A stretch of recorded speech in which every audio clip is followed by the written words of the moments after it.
और एक विश्वास के साथ आप लोगों से कहना चाहूंगा, जितने लोग आस्था पर कथा सुन रहे हो, जितने फेसबुक यूट्यूब पर सुन रहे हो, और जितने लोग मालेगांव की ये पवित्र भूमि पर बैठकर कथा सुन रहे हो, एक दिल से कहूं आप लोगों से, आप स्वीकार करिएगा, दुख की घड़ी में कोई आए चाहे ना आए, अगर आपने दिल से, कर्जा हो गया,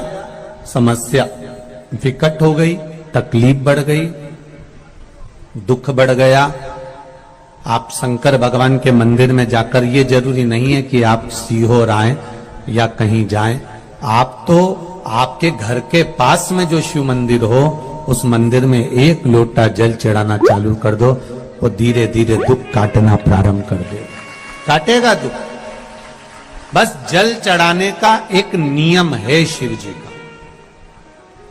शंकर भगवान को जो जल चढ़ाया जाता है दुख काटने के लिए, तकलीफ काटने के लिए, कष्ट मिटाने के लिए, तो एक नियम है शंकर भगवान का जल चढ़ाने का जो नियम है। जैसे ये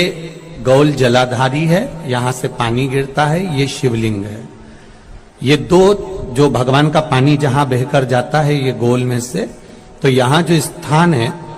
ये सीधे भाग पर गणेश जी विराजमान है, लेफ्ट भाग में कार्तिकेय जी है, बीच में एक मोटी सी लाइन होती है जहां सुख सुंदरी है, ऊपर से जो बूंद बूंद पानी गिर रहा है वो शंकर भगवान की 5 लड़कियां हैं, जया, विषहरा, शामलीबारी, दौतली और देव।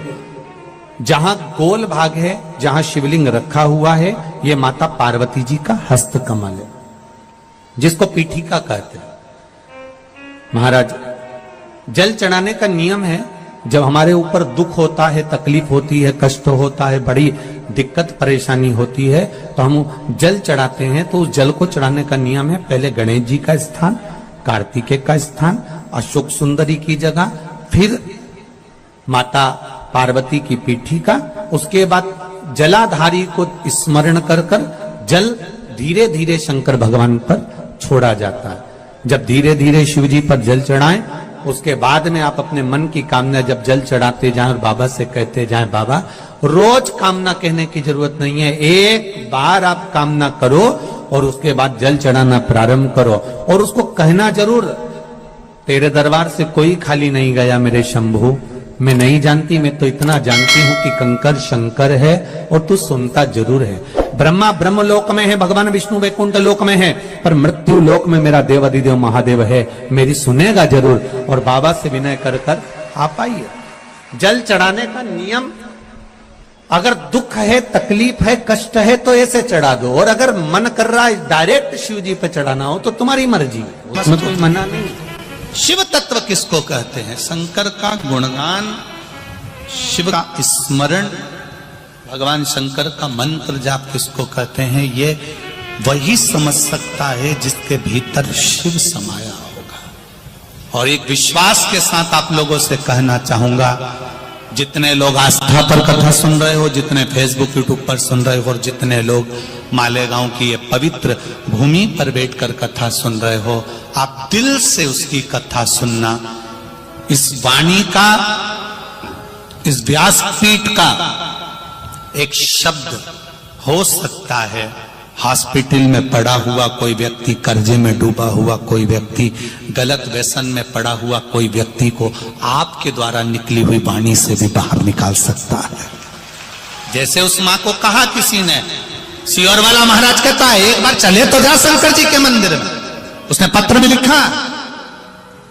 जब वो सीहोर वाला महाराज कहता है, चिल्ला चिल्ला कर कहता है, एक लोटा जल सारी समस्या का हल, तो जा। 7 साल में उस बच्चे की वाणी वापिस आ सकती है जो वाणी नहीं थी। जब वो वाणी मेरा महादेव दे सकता है,